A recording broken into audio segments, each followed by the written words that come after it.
Okay. Hello everyone. I am Jingqi from Feng University, and I am a second-year PhD student advised by Professor Jie Wu. And I will present our accepted work WindServe, efficient fast disaggregated LLM serving with string-based dynamic scheduling. Firstly, as we know, one LLM inference is divided into two phases, the prefill phase and the subsequent decoding phase. In the prefill phase, the LLM processes the whole prompt to generate the first token, and which is typically compute-bound. And in the subsequent decoding phase, the LLM auto-regressively generates the output one token at a time, based on the previous tokens. And this phase is typically memory-bound or I/O-bound. And due to the two-phase nature of LLM inference, we usually have two metrics to measure the quality of service in LLM serving. First one is TTFT, or time to first token. Denotes the time taken for a request to be issued until the first token is generated, which is related to the prefill phase.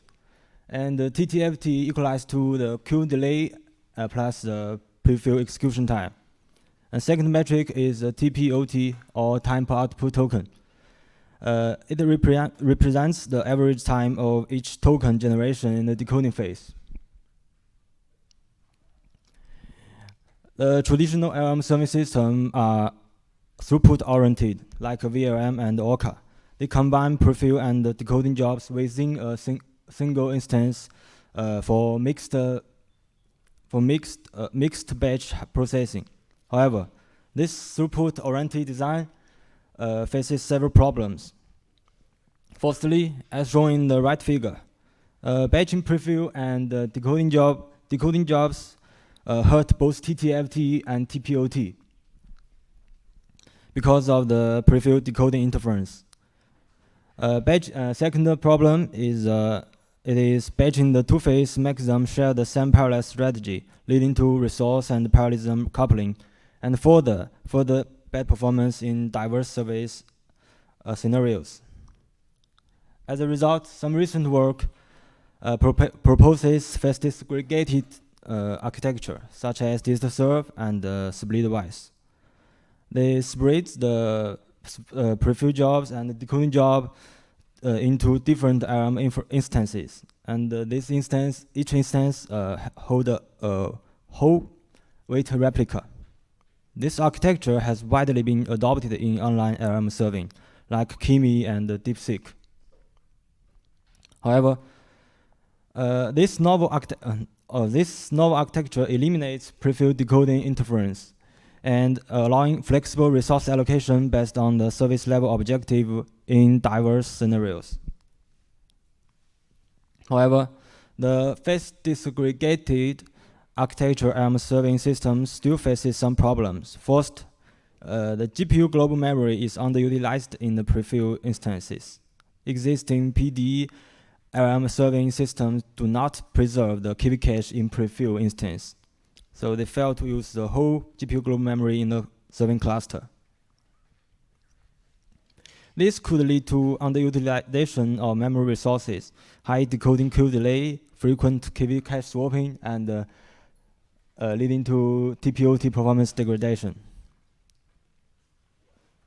The second problem is that insufficient computer resource utilization in decoding instance. As we know, the I/O-bound and I/O-bound ML and AI workloads usually fail to saturate the computer resource in the GPU in terms of tensor core or CUDA core. And on the other hand, strict TPOT service level objective requires over-provisioned GPU resources. So we find that we can see in the left figure, the tensor core P denotes tensor core utilization in the prefill phase, and the MEMBWD denotes the memory bandwidth utilization in the decoding phase. And we served the OPT in one like 800 NVIDIA GPU, and we can see that the tensor core utilization in the decoding phase is kept very low, under 20%. In addition, static scheduling method limits the quality of service. Below is a simple illustration. If we batch request 0 to request 3 in one preview batch, and it will lead into all request SLO violation as for TTFT. And at this point, there may be some leftover slots in the decoding phase, and we can utilize these slots to assist the preview instance. This is the opportunity we can use for better TTFT performance. Therefore, we aim to explore a dynamic scheduling strategy that balances preview and decoding instances to enhance quality of service while minimizing preview decoding interference. In turn, we can optimize the TTFT and the TPOT latency as well as service level objective attainment. Then we present the WindServe, and here is its overall architecture. To efficiently coordinate preview and decoding jobs for better utilization of the cluster resources, we introduce a global scheduler. The global scheduler is composed of two components, the profiler and a coordinator. The profiler characterizes the computational capability of each instance and predicts the completion time of every iteration. And the coordinator is responsible for monitoring the workload of each instance and collaborating with the profiler to perform two dynamic scheduling strategies. The strategy is, the first one is dynamic preview dispatch, and the second one is the dynamic rescheduling. And we build the WindServe profiler based on the two following observations. Firstly, compute-bound preview elapsed time is roughly linearly related to the number of input tokens, as we can see the below figure. And the second observation is IO-bound decode elapsed time is roughly linearly related to the sum of context lengths. And based on this observation, and we obtain the parameter of the profiler by linear regression before runtime. The other component in the global scheduler is the coordinator, which is responsible for generate the dynamic scheduling strategies. The first strategy is dynamic preview dispatch. It is to fully utilize the computer resource of the decoding instance. As we mentioned before, the decoding instance usually fail to utilize the whole computing resources. And the second strategy is dynamic rescheduling. It is designed to utilize the global memory of the preview instance in order to improve TPOT performance. And we will introduce these two dynamic scheduling strategies respectively in later slides. The first one is dynamic preview dispatch. It means when a new request arrives, if the preview instance is overloaded, then the coordinator decides whether to dispatch coming preview jobs to the decoding instance via negotiating with the decoding instance. It means when preview instance is overloaded and decoding instance could assist to finish the coming preview job without violating TPOT service level objective. And WindServe dispatch will dispatch this preview job to decoding instance. Specifically, it first eliminates the mitigate the preview. It estimates the preview completion time for a new request using the profiler. If the estimated time exceeds a predefined threshold, the coordinator checks if there is sufficient slots in the decoding instance, and the slot is calculated by the profiler as the running pipeline and the KV block space is the input. Obviously, dynamic preview dispatch makes the preview and the decoding job coexist in the decoding instance, which can cause interference with the decoding jobs. In order to mitigate the preview decoding interference caused by this strategy, WindServe employs stream-based disaggregation, where the preview kernel and the decoding kernel are executed independently.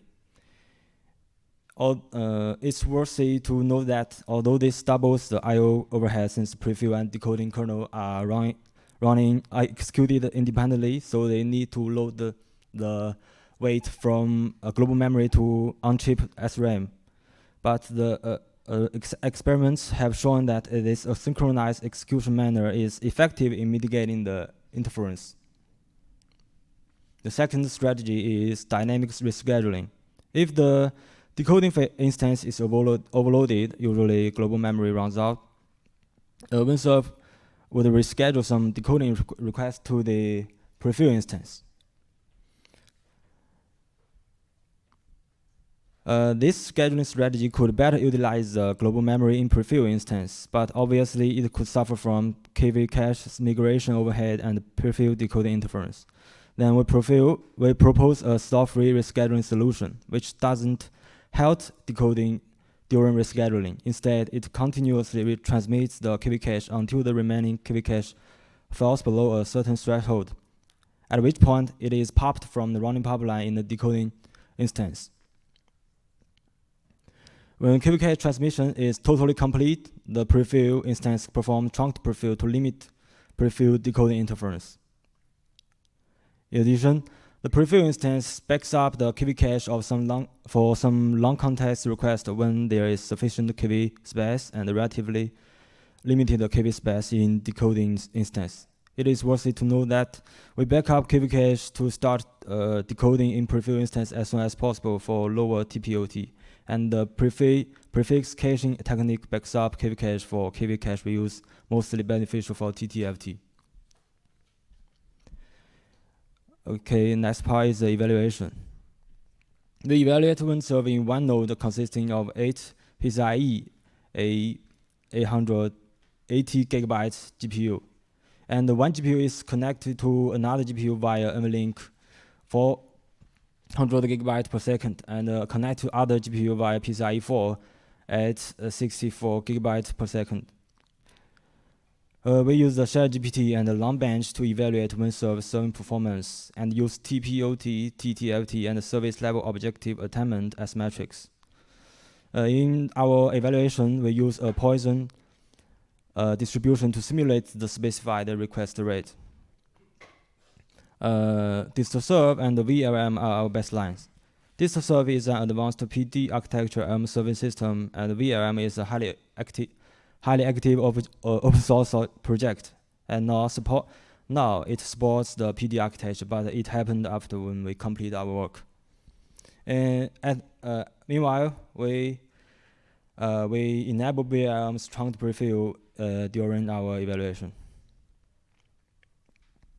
As you can see, our evaluation demonstrates that WindServe achieves remarkable stability and service level and performance under high load scenarios, outperforming DistoServe by delivering 4.28 times improvement in TTFT median latency and 1.5 times reduction in TPOT P99 latency. And as for the service level objective attainment, WindServe is also one of the better performers compared to VLM and DistoServe. In addition to that, we conducted ablation studies for stream-based disaggregation and dynamic rescheduling, and the results shows the effectiveness of these two techniques. Okay,